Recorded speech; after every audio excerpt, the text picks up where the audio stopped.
The year was 2347, and humanity had only just learned how to travel faster than light.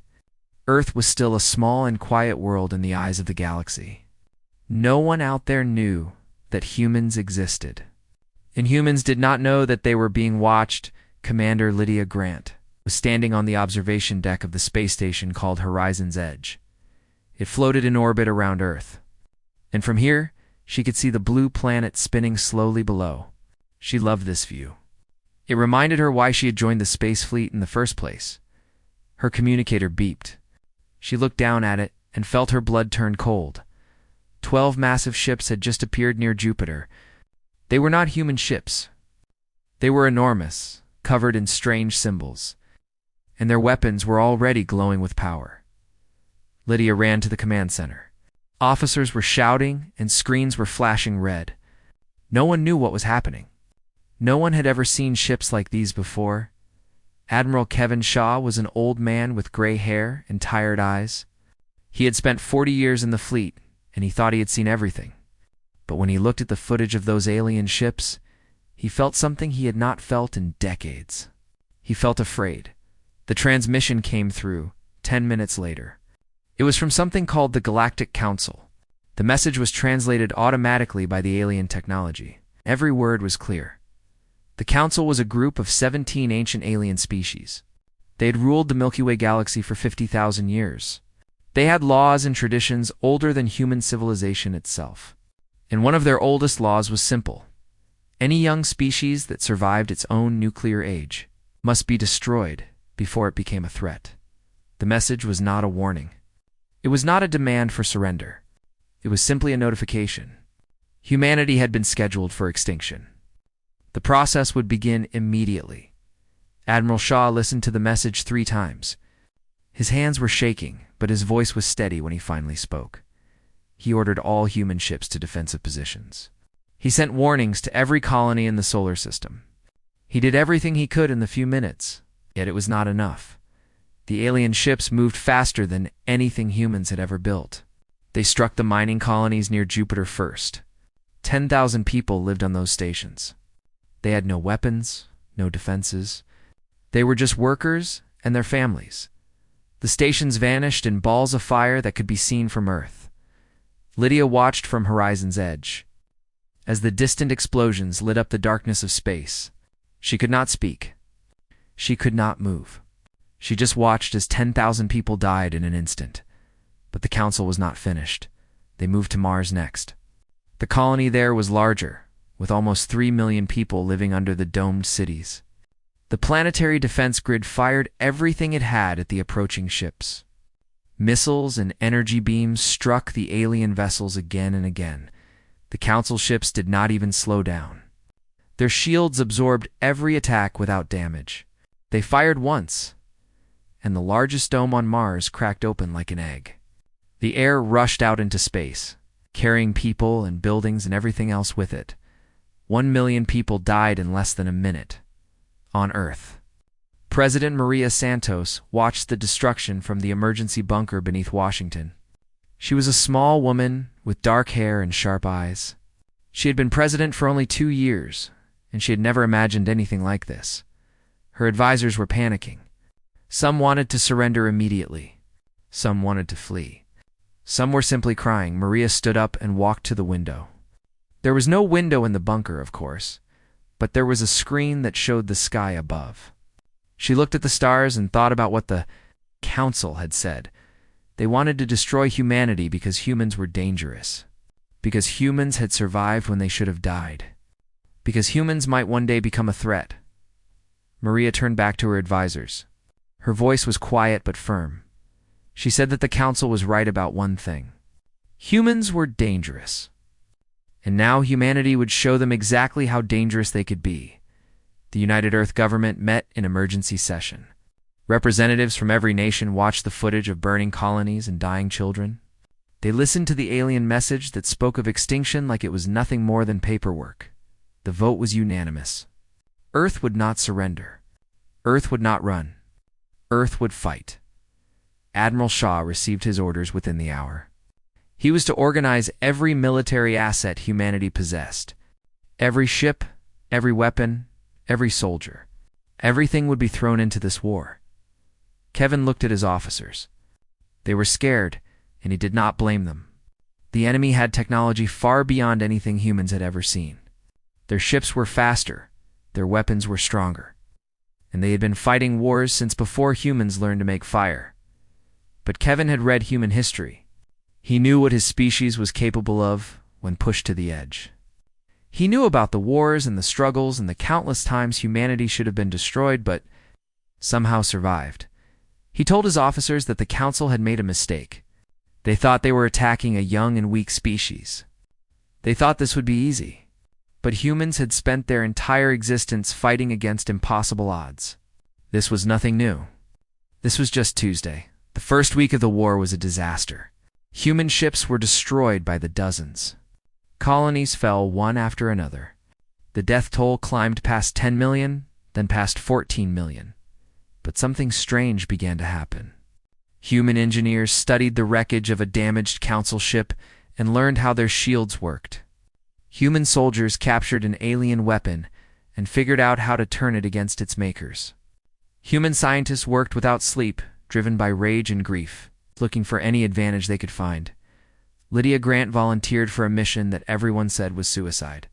She led a small team into enemy territory to rescue survivors from a destroyed station. They should have died.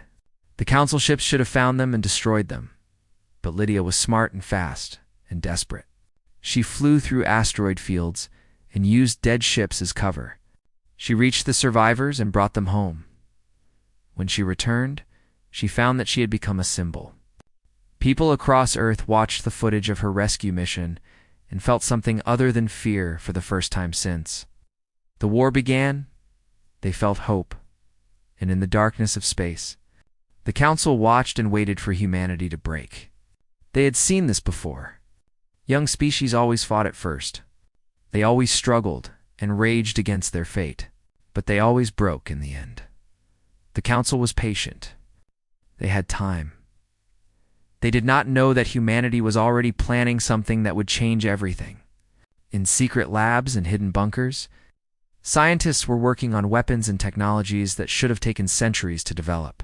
They were working day and night, fueled by coffee and anger and the memory of 14 million dead. The Council thought they knew what war was. They were about to learn how wrong they were. 6 months had passed since the first attack. The Galactic Council expected to find humanity broken and ready to beg for mercy. Their scouts reported that Earth was quiet. Their analysts predicted that internal conflict would tear the humans apart any day now. They were completely wrong. Deep beneath the Nevada desert, in a facility that did not officially exist, Dr. Samuel Park stared at a screen full of numbers. He had not slept in 3 days. His coffee had gone cold hours ago. His eyes burned and his hands were shaking, but he could not look away from what he was seeing. Samuel was a physicist. Before the war, he had spent his life studying theories that most people thought were impossible. Quantum tunneling, faster than light communication, things that existed only in equations and dreams. The government had given him a small budget and left him alone to play with his ideas. Now, the government had given him unlimited resources and told him to turn those ideas into weapons, and he had done it. Technology was called quantum slip. In simple terms, it allowed a ship to disappear from one location and appear in another without traveling through the space in between.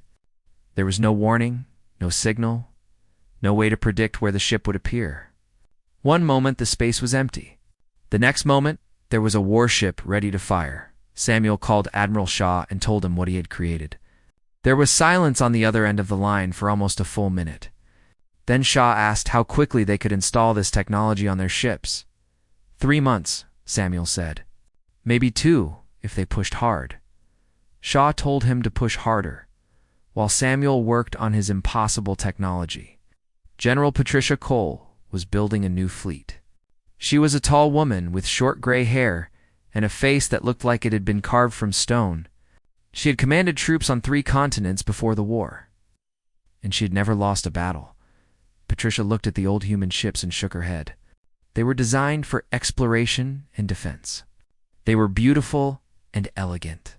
They were completely useless for what humanity needed to do now. She ordered new ships to be built. These ships would not be beautiful. They would not explore anything. They would be ugly and brutal and filled with weapons. Every inch of space that could hold a gun would hold a gun. Every system that was not essential for combat would be removed. The engineers were shocked. They said the ships would be inefficient. They said the ships would be ugly. They said no civilized species would build something so aggressive. Patricia smiled and told them that civilization was exactly what they were fighting for.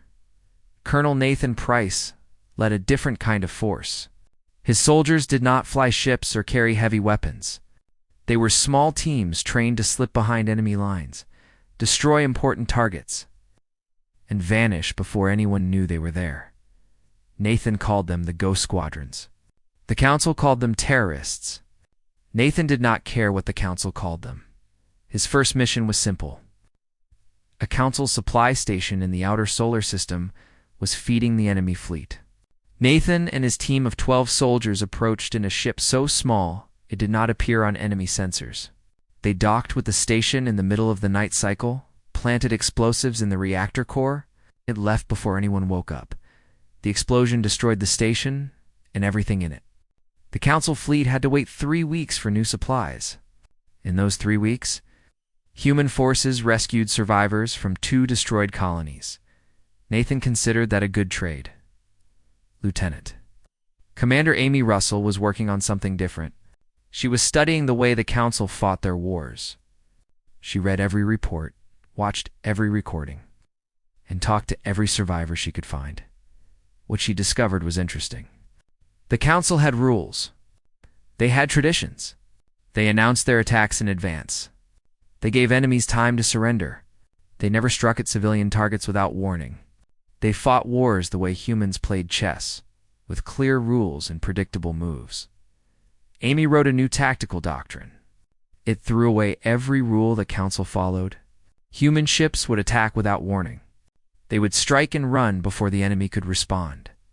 They would hit targets that the Council considered off-limits.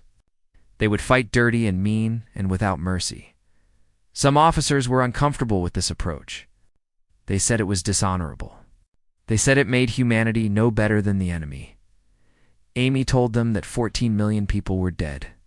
She told them that honor was a luxury they could not afford.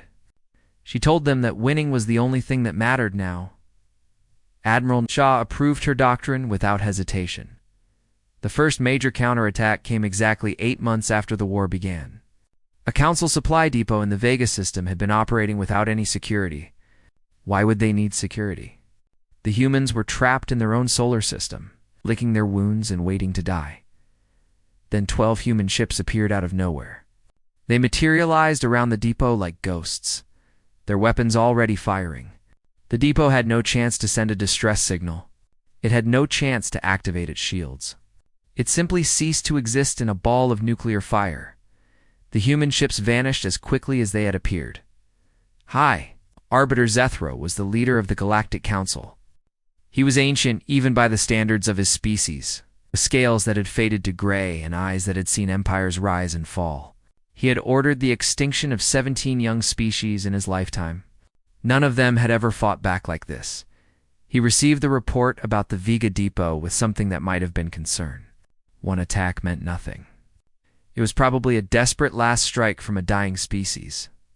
It would not happen again. 3 days later, another depot was destroyed. Then, a communication relay.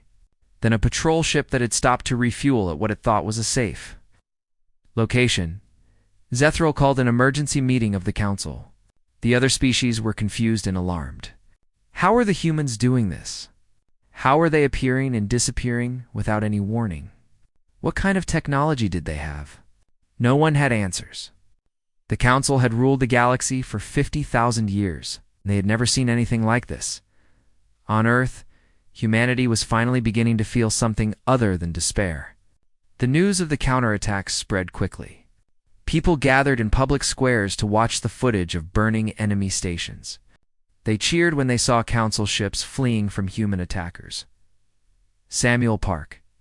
watched the celebrations from his laboratory window. He should have been happy. His technology was working. Humanity was fighting back. But all he could think about was the numbers. The Council had thousands of ships. Humanity had hundreds. The Council had trillions of citizens across hundreds of worlds. Humanity had 8 billion people on one planet and a handful of damaged colonies. The war was not over. It had barely begun, and Samuel knew that the hardest battles were still ahead. But for the first time since the war started, he believed that humanity might actually win. The Council had expected humanity to fall apart. Every young species they had ever attacked eventually turned on itself. Old hatreds would rise to the surface. Nations would blame each other for the disaster. Leaders would fight over the remaining resources while their people died. This was the pattern. This was how it always went. This was why the Council always won. But humanity refused to follow the pattern. In Beijing, the largest manufacturing centers on Earth worked around the clock. Factories that once made consumer electronics now produced weapons and ship components. Workers slept in shifts on the factory floor, eating meals at their stations, driven by a fury that needed no explanation. In Berlin, the finest engineers in Europe gathered to solve impossible problems. They took apart captured Council technology and figured out how it worked. They improved it. They made it better. Within months, human shields were nearly as strong as Council shields. In Moscow, Special Forces veterans trained a new generation of soldiers. These soldiers would not fight in normal battles. They would be dropped behind enemy lines to cause chaos and destruction. They would be the nightmares that kept Council commanders awake, and in Washington. Military strategists from a dozen former rival nations sat around the same table. Americans worked alongside Chinese. Russians planned operations with Japanese. Old enemies became allies in the face of extinction. Captain Orson commanded one of the new Reaper-class battleships. It was called the Vengeance, and it was the ugliest ship Daniel had ever seen. Every surface bristled with weapons. The hull was thick and heavy, designed to absorb punishment that would destroy any Council vessel. It looked less like a ship and more like a fist made of metal. Daniel loved it. His crew came from 37 different nations. Some of them had been enemies just 2 years ago. Now they worked together with a bond stronger than any Daniel had ever seen. They had all lost someone to the Council. They all wanted revenge. The Battle of Proxima Station was the first major fleet engagement of the war. The Council sent 40 warships to crush the human uprising once and for all. They were confident in their victory. They had numbers and experience and technology that humans could barely understand. 40 ships arrived at Proxima Station. 23 ships limped home. Daniel and the Vengeance were at the center of the fight. The Council ships moved in formation, following patterns they had used for thousands of years. They expected the humans to do the same. Instead, the human fleet scattered. Ships attacked from every direction at once. They used asteroids and debris as cover. They fired and vanished and appeared somewhere else. It was chaos, but it was controlled chaos. Commander Lisa Trent flew a cruiser called the Defiant. Halfway through the battle, her ship took a critical hit.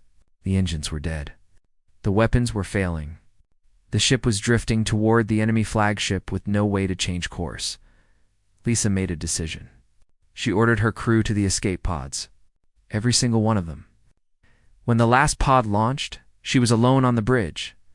The Defiant struck the Council flagship at full speed.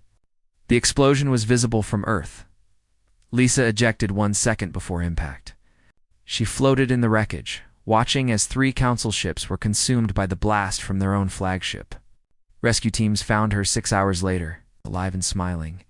She became a legend that day. On the ground, the war was just as brutal. Sergeant Marcus Webb led a boarding party onto a Council carrier that had been damaged in the battle. The ship was still dangerous, still filled with enemy soldiers. But it also contained technology and intelligence that humanity desperately needed. Marcus and his team of 20 soldiers entered through a hull breach. The corridors inside were built for species much larger than humans. The ceilings were twice as high as normal. The doors were massive.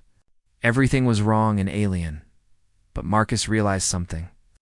The size of the corridors was a disadvantage for the defenders. The Council soldiers were too big to take cover effectively.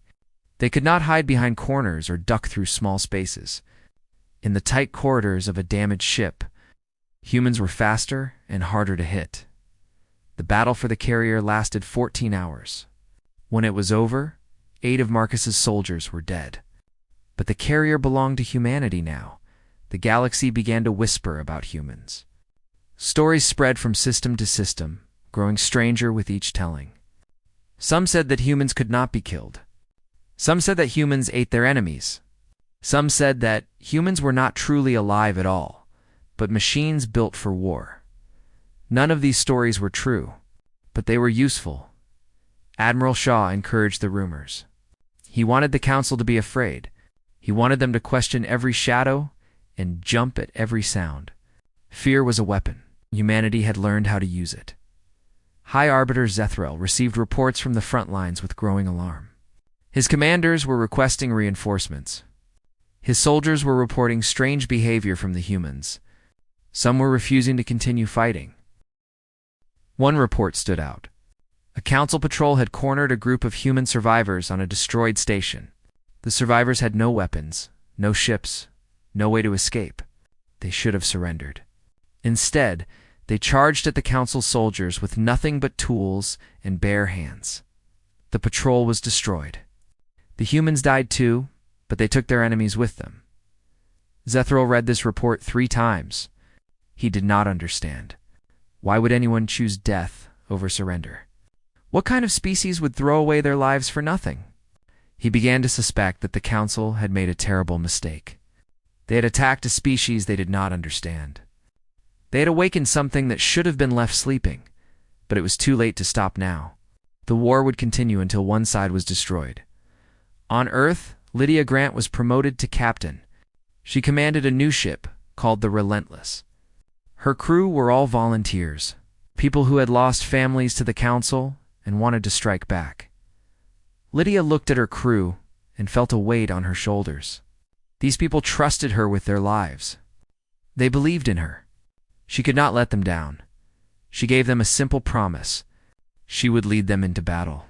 She would bring as many of them home as possible.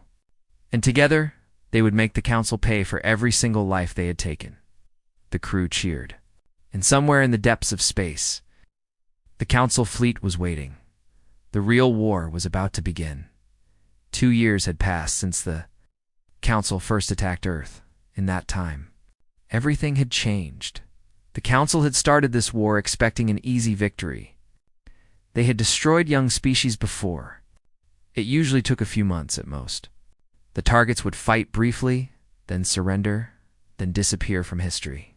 Simple and clean. Humanity had not followed the script. Instead of surrendering, humans had gotten stronger. Instead of breaking apart, they had united.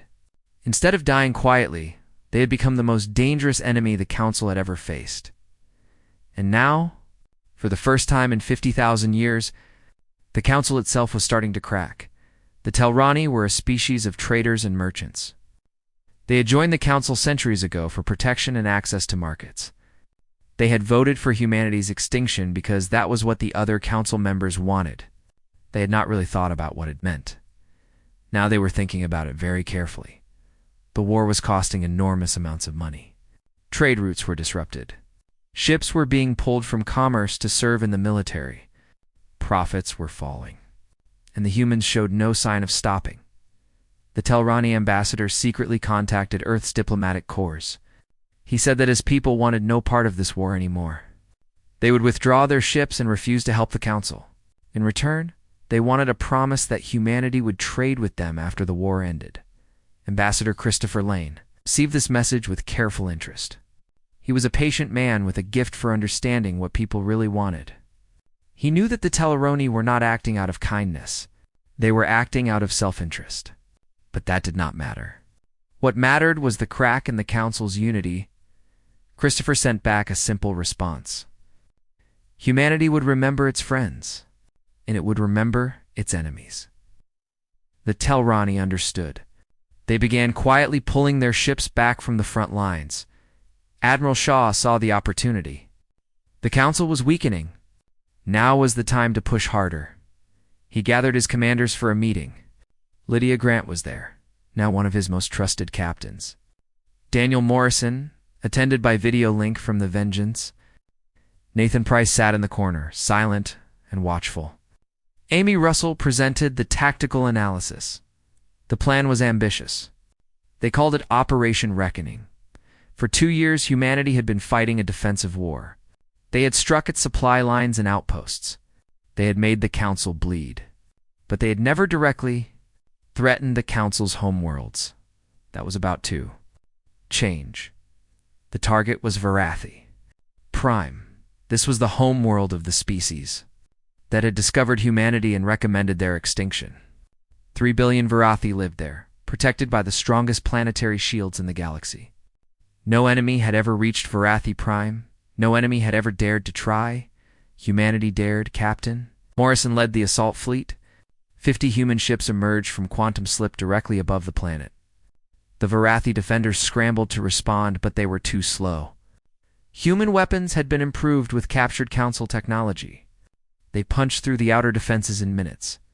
The planetary shields held. They were designed to stop anything, and they did their job. But Daniel had not come to destroy the planet. He had come to deliver a message. For 3 hours, human ships hovered above Varathi Prime. They did not fire on the cities below. They did not demand surrender. They simply waited, letting the people below see them. Then Daniel broadcast a message to every screen on the planet. He said that humanity could destroy their world. Right now, right here, they could reduce Varathi Prime to ash and rubble. The shields would fall eventually. Everyone knew that. It was just a matter of time, but humanity was not like the Council. Humans did not believe in extinction. They did not murder entire species for the crime of existing. So the human fleet was leaving. They were going home. And the Varathi should think very carefully about whether they wanted this war to continue.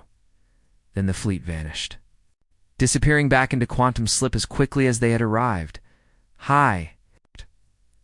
Arbiter Zethriel watched the recording of Daniel's message with a feeling he had never experienced before. It took him several minutes to identify it. It was shame. The Council had attacked humanity without warning. They had murdered millions of innocent people. They had tried to wipe out an entire species simply because they feared what that species might become, and now the humans had. They had the power to take revenge. They had chosen not to use it. Zethriel was ancient and proud, but he was not stupid. He understood what the humans were doing. They were showing the galaxy that the Council was the aggressor. They were proving that humanity was better than their enemies. It was working, the Kreth. Dominion withdrew from the war the next day. They were warriors, proud of their strength and honor. But there was no honor in fighting an enemy who refused to strike at helpless civilians. There was no glory in supporting a cause that had become so obviously wrong. The Mallory Collective followed soon after.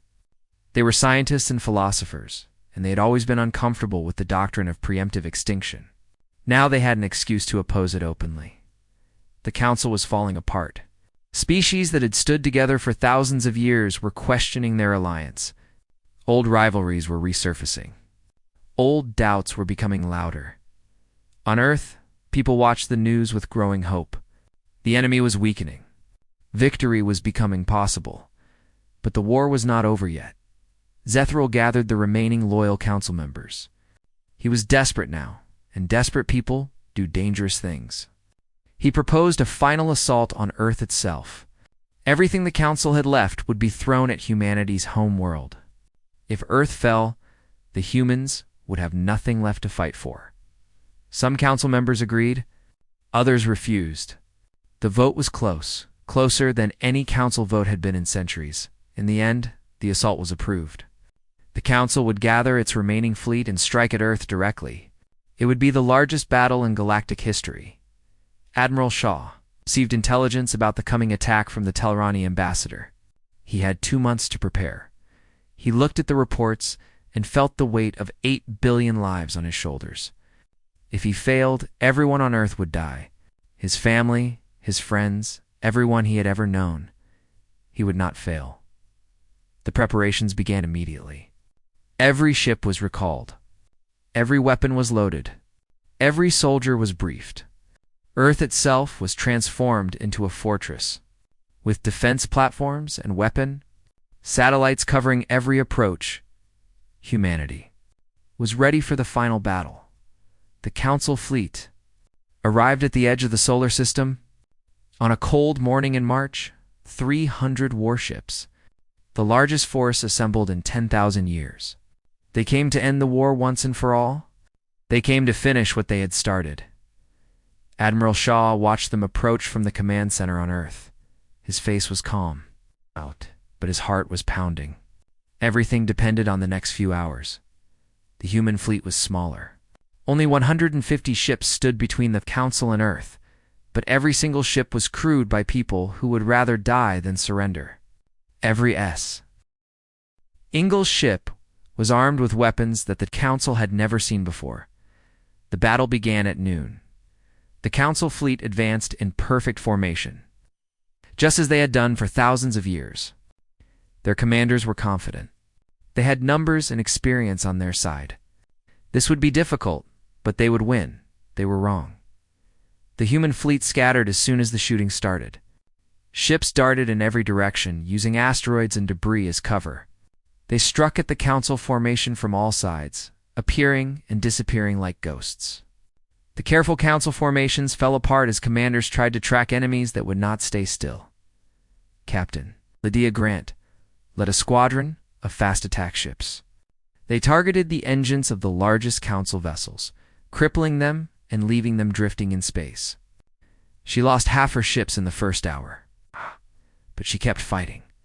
Captain Daniel Morrison brought the vengeance straight into the heart of the enemy fleet.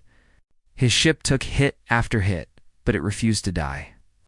The heavy armor that engineers had called wasteful proved its worth, absorbing punishment that would have destroyed any Council ship. Colonel Nathan Price and his Ghost squadrons launched boarding actions against damaged enemy vessels. They captured 3 ships in the first 2 hours.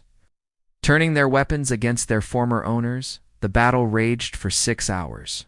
Both sides took terrible losses. The space around Earth became a graveyard of broken ships and floating bodies. And then, finally, the Council fleet broke. It started with a single ship turning to flee, then another, then a dozen.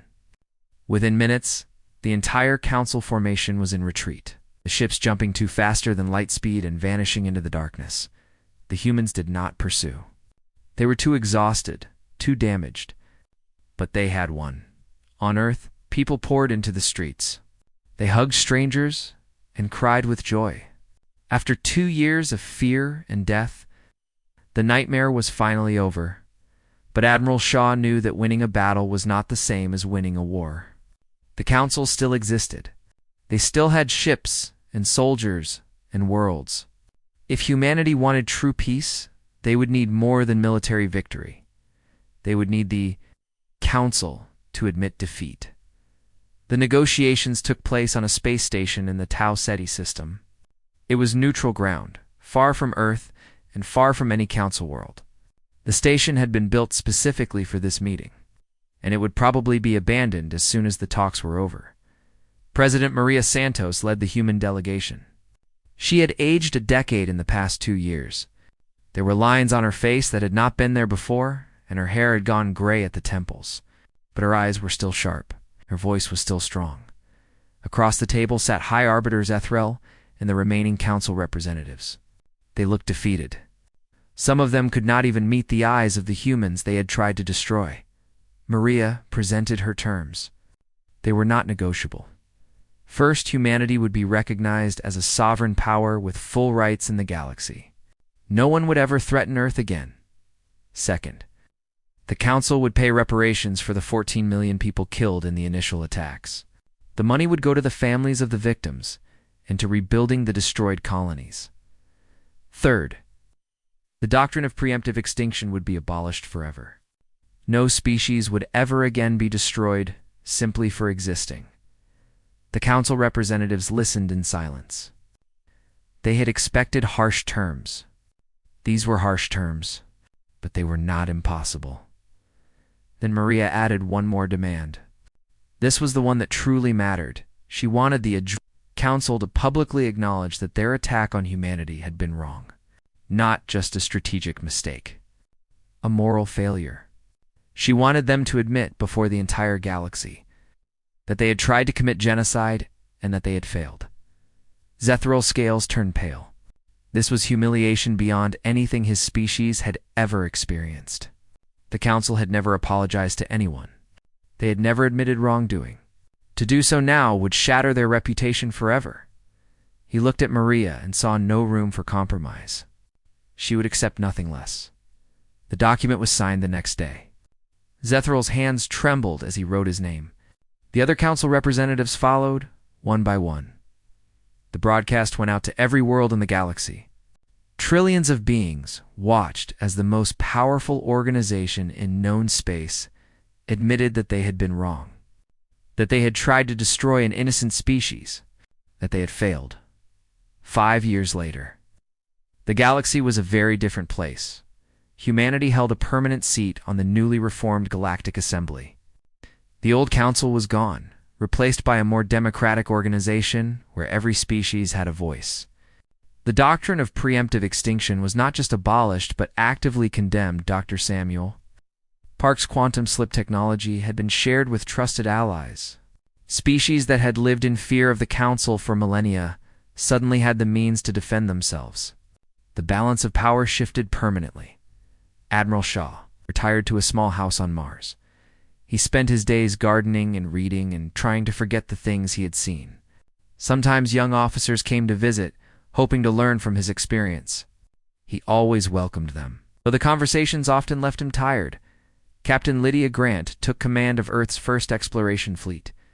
Her mission was simple: find new worlds, make new friends, and ensure that humanity would never be caught off guard again. She was 43 years old, and she felt like her life was just beginning. Captain Daniel Morrison became an admiral himself. He oversaw the construction of a new class of ships, vessels designed for peace rather than war. They were beautiful, with graceful lines and elegant proportions. Daniel sometimes missed the ugly brutality of the Vengeance. But he was glad that such ships were no longer needed. Ambassador Christopher Lane spent years traveling from world to world, building relationships and negotiating treaties. The Telrani became humanity's closest trading partners. The Kreth Dominion sent warriors to train with human soldiers. Even some Varathi, ashamed of their species' role in starting the war, reached out to make amends. And the 14 million? Their names were carved into a wall of crystal on Earth, stretching for miles across a valley that had once held a major city. Every year, on the anniversary of the first attack, millions of people gathered there to remember.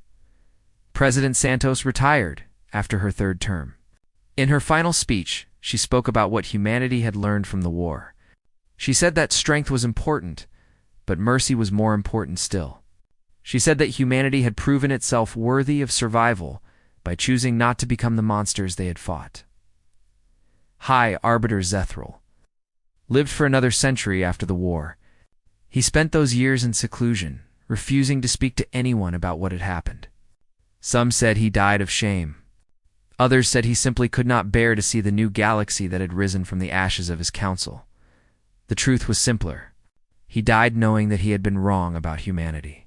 He died knowing that the greatest mistake of his long life was thinking that a young species could not possibly be as strong as an old one. Humanity had proven him wrong, and the galaxy would never forget it.